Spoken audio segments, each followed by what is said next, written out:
Hey everybody, Craig Adams here from Wedding Film School. Happy Wedding Film School Wednesday on a Tuesday. I thought it was Wednesday. I caught my good friend here off guard. We were supposed to do an interview with the pair, but it's okay. We still have Remy here. His wife is going to be okay. You know, we can chat about her and all of her how she helped out on the film afterwards in the chat. But say hi, Remy. We still have Remy here. His wife is going to be okay. Hey Remy, can you hear me?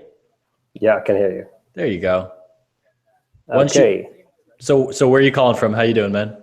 Yeah, I'm doing good. And thanks for everybody for tuning in. I'm calling in from Amsterdam. Yeah, and caught a little bit off guard. Thought we would do it on Wednesday, but it's Tuesday. But it's all fine. That's okay. You guys just do it with me. So what I would love to do is just hear a little bit about, we obviously we've seen the film. It was insane. Lene and Russ, I love films that just get everyone excited because someone posted it. I had no idea who you were. I had never seen your wedding films, and there are so many wedding film makers in like all across the world that we need to check out. But people got really excited about this wedding film. So it's Lene and Russ, correct? Yeah, exactly. Yeah, I mean, we got caught by surprise as well. That so many people really liked it. But yeah, we did put a lot of our creativity in there and really felt good about it. Exciting to be part of and going to Norway. I mean, I love Norway, and so it was really awesome. I mean, loved it. So we'll talk about everything to do with the wedding. Like I've got some questions. I'm actually pulling some questions from our Facebook, from the comments on your Vimeo, because a lot of people want to kind of break down the structure of how you first got that wedding. It's a destination in Norway. It's going to be beautiful. It looks beautiful. And then I also want to hear about the editing afterwards. But if you're just tuning in, we're talking to Remy from Amsterdam. And he posted an awesome, what was it, like 4 or 5 minutes? It was like short. It was beautiful though. 5 minutes. 5 minutes. It's gotten like 13,000 views in like 3 weeks. I think you posted it 3 weeks ago, right? Pretty much. Yeah. Yeah. So let's talk about how many years have you been like shooting weddings? Like how often do you do destination weddings? And what's your team look like? Yeah, so we started about 3 years ago, 3.5 years ago with shooting weddings. And basically we just did a couple in the beginning, and like everybody, we started with a wedding of a good friend of ours. Before that we did more like other stuff, not wedding related videos, more like car events, totally different.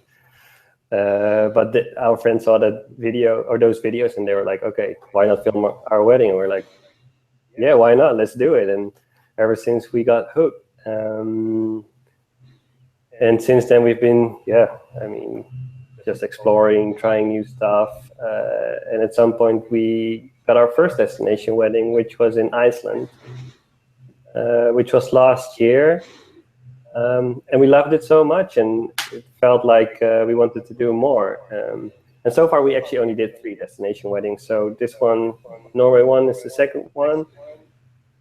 But I love destination weddings. I mean, you get this creative impulse when you are in a different environment. You feel more connected with the people because it's more than one day, and that all helps to really understand who these people are and what makes their story special.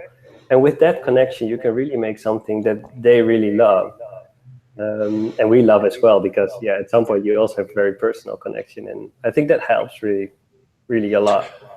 There's such a focus on the couple and where they are in such a short film. Like I feel like I kind of know them a little bit. They're fun, they're funny, and then it gets emotional, and you use those like music cues, and like it just hits this. It's cinematic, it's beautiful, it's emotional, and all of that within a 5-minute film. It's fantastic.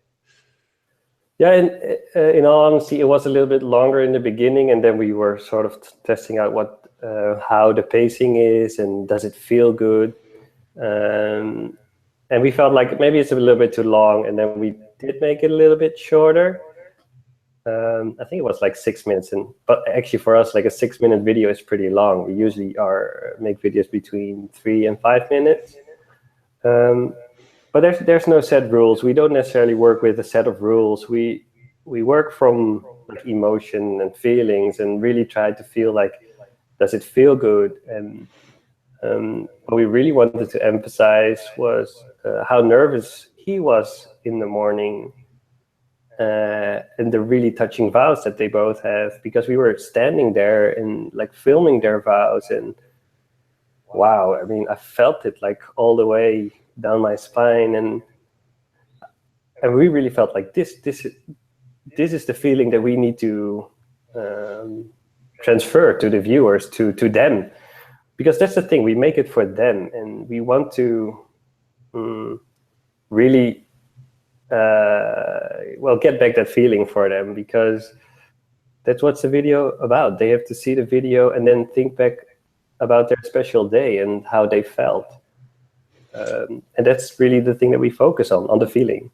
It's way more than just looking back at the video and seeing like, oh yeah, that's what the cake looked like. Oh yeah, that's what we look like on that day. Or, ooh, look at the dress. It's way more important to show in the video how it felt. And I think that's what you're talking about. Like just by watching that every year or whenever they want, they will just immediately be flooded with the emotion and that nervousness, and then the release of like fun and energy at the reception. And that's really powerful. That's awesome. Yeah, and I think that's also what we want to focus on with all our videos, is really just to emphasize the things that make it special for the couple, and especially that feeling. And I think music is a really important part in that as well. Okay, so let's break down everything. You know, the questions everyone wants to know, just give us the run through. What did you shoot it on? And what did that gear setup look like? Yeah. Okay, so when we do destination weddings, we sort of try to keep it compact, although that doesn't work out very well for us because we still want to take everything. Well, we shot it with the A7S1, so version 1. And well, we have a whole set of lenses. We mostly use primes because, well, we love the crispiness, we love the colors, and we do have some zooms, and sometimes we use the zooms in places where we know, okay, there's gonna happen a lot, and then we use the zooms because then we're more versatile. So, but we always have one on a prime and one on a zoom if someone uses a zoom. Then we use the Ronin M for traveling. I do have to say that we recently bought the A7S2 with the 5-axis stabilization, which I love. So nice. Yeah, and I have to say that I don't use the Ronin as much anymore. I'm still trying to find the balance, like, okay, when do I want to use the Ronin and what does the Ronin really bring? And other than that, it's just tripods, audio stuff. We use the Zoom H4n and the Rode Lavalier mics with the iPhone. And Manfrotto monopods and tripods, that's it. Mm-hmm. Yeah, so no sliders, no drones. You don't need these fancy tools to make a good film, right? No, and no, I think it's all about the story and how you tell the story. I do love drone shots sometimes, and but the thing is so big, we actually don't even have a drone because I've never felt the need like I need a drone to tell the story. So that's why we don't have it. I'm not saying it's not coming, but yeah, who knows with the Mavic? I don't know. Try the Mavic out. It's pretty awesome. Exactly. So used a lot of slow motion.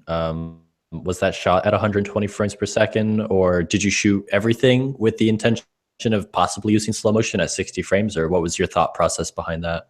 Yeah, well, we usually just shoot everything on 60p.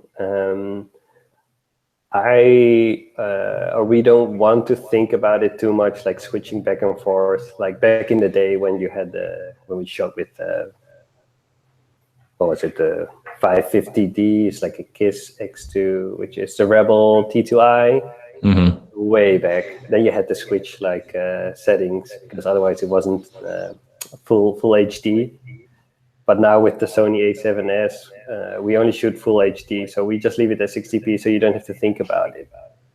Not that when you're in the editing process and think like, this should have been slow motion to really transfer the emotion, and then you didn't do it. So I think that makes a lot of sense. And I didn't even think of doing that because it is so easy to conform 60p to 24 in any Premiere, Final Cut. So there's really no reason not to do that if you're shooting 1080p with the A7S Mark II. So that's awesome. So I want to ask about working with the couple. They were a little different than your average couple. They had ties with pageants, and they both look like models. Like they're very cool. Well, this specific couple was really easygoing, and she's also doing like a lot of modeling work, and she was really excited about doing this shoot. So, I mean, that was really awesome. And well, they're the kindest people out there, and I think especially with destination weddings, it's good to, well, you get a connection with the people, so they feel comfortable with you on the days before. So it's really easy, and we sort of try to let them do their own thing. Don't do like not posing too much, because then it's the most real. Mm-hmm. Absolutely. And there's like a shot, I think like towards the beginning, towards the middle, where she's like walking and then slow motion, and then she like turns back to the camera, and like that is a shot that I try to explain and direct a lot of my couples and my brides like to do. It's hard to pull off, but she nailed it, and she just knew, like you could tell she knows what she's doing. So like that must have been nice. Like I'm sure she had an idea of how to pose and how to even direct herself for the shots.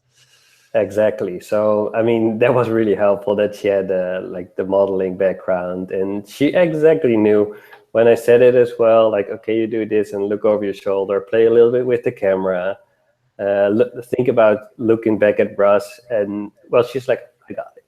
She walked, then she looked over her shoulder, and you look at the screen and think like, oh, this is so good. So we were really happy with that shot and really felt really good.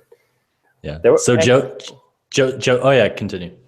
Well, actually, we also wanted to do a shoot like the next day, and that was up on the Preikestolen, which is up in the fjords in Norway. We actually hiked up for 2 hours, but then it started raining, and we had a lot more like shoot images in our that we wanted to do. Like we had a whole made a whole shot list of everything, but that didn't work out. I mean, but in the end. I think the result is great. It's a shame. Could have been really, really, really nice. I mean, but it didn't happen. But it was a nice experience as well. Can't control the weather. No. So Joseph is asking about being invisible as a witness or an interactive participant, and just like kind of how to be a ninja on the day. Like, do you want to be seen by all the guests and like take more control, or do you want to be more on the fly, on the side?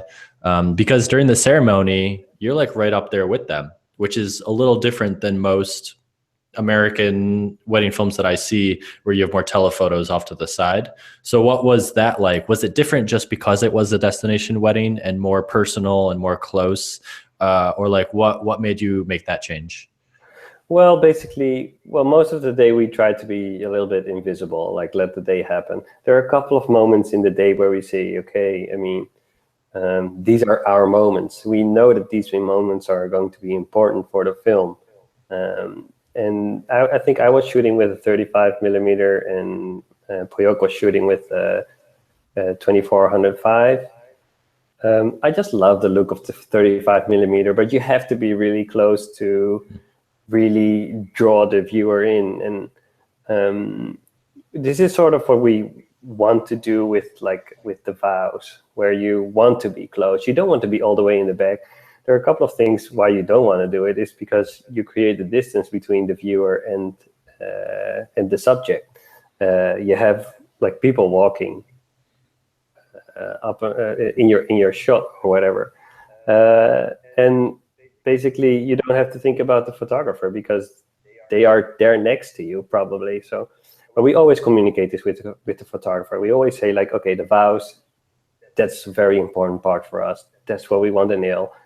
This is where we're going to stand. And they just understand it, and then they think it's okay. So it feels more personal when you do have a wide angle up close. I totally agree. The 35, like when you frame it close enough, like looks beautiful, because people underestimate the amount of depth of field you can get when you have a close focus with that wide angle.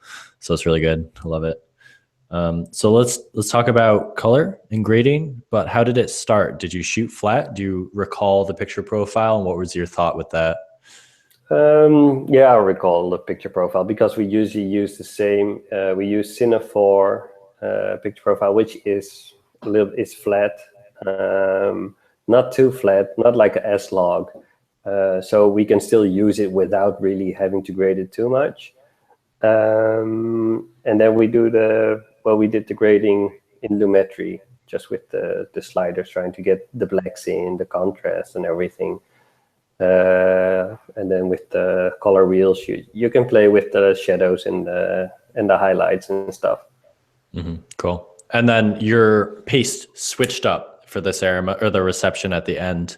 I noticed a little bit of lighting. Did you guys set that up, or was that just interesting lighting for that venue? We have a light. We use a light, which is a small round light, which works really well. Although I have to say that the venue, there were these spotlights, which also work pretty good. So we didn't have to do too much with it. Sometimes we used a light, and sometimes the people were like in the spotlight, which worked out really well. And there were no annoying blue, purple, red lights that we have to basically shine out with the lamp that we have. So it worked out pretty well. Yeah. And this seems to be the trend. I absolutely love coaching people on this technique for reception lighting, where you almost do use a spotty kind of light, but then you expose for that light on the subjects, so that everything just falls off into black. The worst is when people don't have lights for the reception. It's all kind of soft, and like you can see stuff in the background, and it like there's no separation between your up close subject dancing and then the back. So I think you guys did it right. But what you did was, were you using a prism? There's some craziness going on there. What was going on? We did use a prism, and we did some what's it called again? Lens whacking? Lens whacking. Exactly, yeah. So we did a little bit of that, and because, the party was long, we had time anyway, and it was a good party. So we just tried different stuff and already had a little bit of an idea. Okay, we can use this maybe for like transitions or stuff. So there's no reason not to. Like you said, you have so much time. Like everyone shoots so many clips for the reception, but we usually only end up using like 3, 4, 5 like clips, mostly in our highlights. So like, why not take the extra time to get something interesting that reflects the pace change? And it worked out really well. It was good. Thank you. So what was the full package that they got? Was this film that we see online the only thing they received, or did they get some kind of longer cut? Well, they also get a longer cut. That's what we basically always do, or we basically upsell it, because we think it's really something that really adds value to it. I mean, a 5-minute film or a 10-minute film, people want to see what really happened throughout the day. We got married recently, and we loved that we had a long version as well. So we knew that we were doing the right thing from the start as well. The good thing about it is that you can be more creative in the short version as well, because you don't have to put everything in. You don't have to put the cake in. You don't have to put the stuff in where you think, okay, this doesn't add anything to the story that I want to tell, because it's in the long version. So I think it works out to really benefit everybody. So. So let's talk about the structure of the edit, which to me seemed like a bookend. So you used the main idea, the thesis came from your vows, wonderful audio, great dialogue from both of them, a lot of emotion, but you kind of started with it and then ended with it. And then you also kept going back to I think it was like a photo session out by the water, which was beautiful. It seemed like you had a good 3-act structure. So it was like a beginning, and then it went into like a chronological shot of the day, ending with the reception. And then you went back to that idea. You went back to that photo session. Beautiful neutral colors, like the expanse of the water. So did you edit this, or did your wife edit this? What was that process like? Well, the process is that we edited it together. And honestly, this was like version 15. But it's basically when she edits, then she starts with something. She basically started with it, and then I take it over. I look at it and think like, okay, these are some good ideas, and then I try some stuff. And then we came with the idea like, okay, we really liked the first look, because what you see in the beginning is him waiting for Lynn. And we just knew that he was nervous, and we heard the audio before, and he was sort of sighing and like, oh, she's coming, and the tension, and we liked the tension. And I thought, okay, why not start with that? Because I always think like when you tell a story, you need to grasp someone in the beginning. Basically, yeah, you need to have a question, otherwise they don't want to see the question answered. Otherwise you're just saying, okay, this is the day and that's it. So we sort of always try to create a story with it, and by beginning with something where people say, okay, why is he standing there, and what is he doing? And some people understand that it's a first look, and then it's like, okay, you want to see how the first look goes. So we started with that, and then basically I had something like a cutoff and started with their story, where we emphasized on like building the characters, so building who they are. And someone also mentioned, well, you only see her after 1 minute, basically, so you're building up the tension of wanting to see her. So we really try to go look into how can we tell the story in a way that people are engaged like the full 5 minutes, and then basically end with, well, whatever your question was in the beginning, because you probably want to know, okay, what was he doing in the beginning? And then we give the answer, and his vows really lined up really well with the shots that we had, so we just had to use it that way. And his vows were also like really, really nice. Mm-hmm. Yeah, it was wonderful. There really isn't a moment where you'd want to click off. Like you said, it's captivating from the start. The pace changes, so it's not always just monotone. It's very up and down, and it moves quickly. It looks beautiful. So that was one film. You've made many films. So what does the future look like? You're going to keep shooting wedding films. How many destination ones are you trying to do versus, I guess, you shoot in Amsterdam and around there, right? Mainly? Yeah. So, well, we're just going to continue whatever we're doing. We actually got a new video coming out soon, which we're also pretty excited about, was also a destination wedding in Italy. We'll be releasing it in, what day is it today? About 9 days. So it's all in Dutch, but I mean, we're excited about it. We got some nice things lined up for next year also, but always hope for more stuff. We hope to do more destination weddings. Not too many. We're trying to see what the right balance is and see how we can do it. Because, I mean, here in Holland, we also have some nice weddings going on anyway. So Wedding Film School has a lot of what I say 3 different types of filmmakers. There are the people starting out and being inspired to start a business and shooting their first wedding and just really soaking up as much info as possible. We've got the people who have shot a couple weddings. They can shoot a wedding and show up on time and do that, but they're looking to make more money. and become profitable as a business and get more gear and feel like they've made, you know, a good solid year, a good wedding season. And then we have the smaller group of people who are very established, shooting beautiful things, but they feel like they need something more, you know, from weddings. They're making the money, but they want to find their unique voice, I guess, and be different. Do you think you've found your voice? Do you feel like you're experienced, or do you feel like you're still getting to that perfect season where everyone's happy, you're happy with the work? What does that look like for you?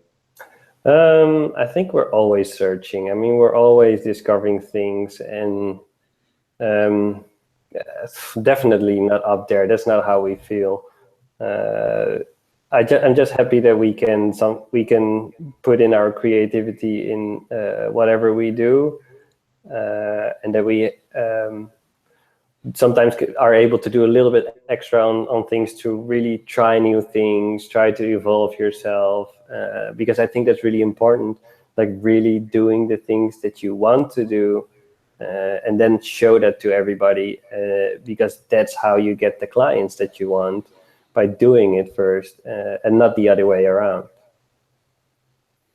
So how many years have you been shooting? Remind me again. 3.5 years. 3.5 years. So, and the first year was like 3 weddings. Yeah. So slow start, but you've really, you know, had some good years since then.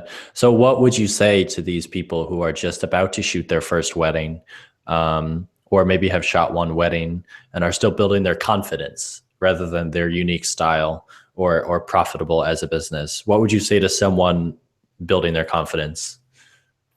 Well, I think it's always good to, I mean, shoot a lot. Basically, you have to experience it. The first wedding is always dreadful. You always think like, oh, I need to shoot more and more and more. You forget to eat and to drink, and at the end you're like, what did I just do? And then you go through the footage and you have too much, and that comes with experience. I mean, knowing when to get ready, when what's happening. You really have to understand what a wedding is about, and just already anticipate when things are going to happen. It gives you so much more ease in your mind. Then I always think it's good to really not to do too many weddings. I mean, it's hard to say no, but I mean, if you have a lot of inquiries, raise your prices. I mean, don't do 50 weddings a year. It's not doable, and basically it's going to cost, it's not going to be good for your creativity. And I think it's really good because we actually only do like 15 weddings a year. This, by keeping it like a little bit more manageable, we can also put in more time in the wedding films that we want to do, the work that we want to create. And honestly, that gives a lot of energy. That gives us also so much more opportunities, because we get the weddings that we want to do. And I think that's what I want to say to people. Don't do too many weddings, and maybe choose like one wedding or something that you say, okay, this is like the wedding that I think is awesome, and I can create something really great with it. It's better to have one film that really stands out than have a lot of films that are mediocre. Mm-hmm. I totally agree. And I messed up. I should have had the timing right, because it would have been amazing to have this interview with you and your wife. She had, you know, equal part in this film. So For sure. Yeah. So what's it like shooting with your wife, and how did she, you know, how does she help you as a wedding filmmaker? Yeah. Well, honestly, it's maybe the other way around. I'm helping her with stuff. So, I'm maybe the voice sometimes outside. I publish our work outside, but she is the driving force really behind all the stuff that we're doing. So it's really, it's a shame that she's not here. But if you guys have questions for her, just send it, and then. But it's amazing working together. I mean, we've been together, because it's my wife, we've been together for about 12 and a half years. We know each other like through and through, and we never get tired of each other. So that's a good thing. And basically at weddings, sometimes you're standing like very far away from each other, and you just have, it's just one look and you know, like, did you got that? And, or you're in my shot. And you can just feel it. So it's great collaborating with her. And I think it's also funny because I look more like at the aesthetic part of wedding films, and she really looks at the story and the emotional part. So I think that's really a good combination. Like, oh, let's use this shot because it's prettier, and she says like, no, I mean, this is nice because this and this is happening, and then I say, but it's not a nice shot. So it's a good collaboration. We keep a balance there, and that helps. So it's really good to have that collaboration. Yeah, I love it.